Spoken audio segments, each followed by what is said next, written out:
ఈరోజు రాఘవయ్య గారు 90వ పుట్టినరోజు జరుపుకోవడం చాలా సంతోషకరమైన విషయం. కాంగ్రెస్ పార్టీ అనుబంధమైనటువంటి సంఘాన్ని రైల్వేలో స్థాపించడం, కార్మికులకు ఏ విషయం వచ్చినా అండదండగా ఉండడం, ఆయన ద్వారానే రాఘవయ్య ద్వారానే ప్రత్యేక చట్టాలు ఏర్పరచడము, ఎనలేని సేవ చేసిన ఆయనకు మా యొక్క మనస్ఫూర్తిగా ధన్యవాదాలు, శుభాకాంక్షలు తెలుపుతున్నాం.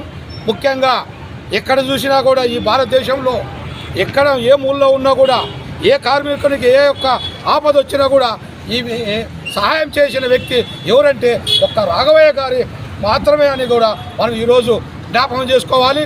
ఆయన గొప్పతనమే కాదు, ఆయన మంచితనము, ఆయన యొక్క కుటుంబానికి దేవుడు నిండు 100 ఏళ్ళు 110 ఏళ్ళు ఇక్కడ గ్యాదర్ అయ్యి ఐఎన్టీసీ వారి తరఫున మేము అందరం కలిసి ఈ అన్నదాన కార్యక్రమాన్ని విజయవంతంగా చేసుకుంటున్నాము.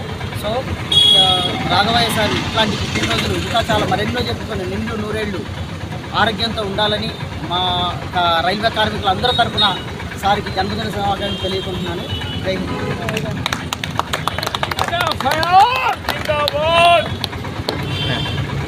ఈరోజు మన మర్రి రాఘవయ్య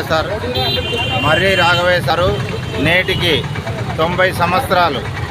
ఎందుకంటే మర్రి రాఘవయ్య గారు రైల్వే జోన్ మొత్తము ఇండియా మొత్తము రైల్వే వాళ్ళకి చాలామందికి లక్షల మందికి ఉద్యోగాలు ఇప్పించి లక్షల మంది ఆయన ద్వారా పోషణం జరుగుతుంది. ఎందుకంటే ఇటువంటి వారు కర్నూలు జిల్లాలో పుట్టడము చాలా మనకందరికీ గర్వకారణము. అటువంటి ఆయన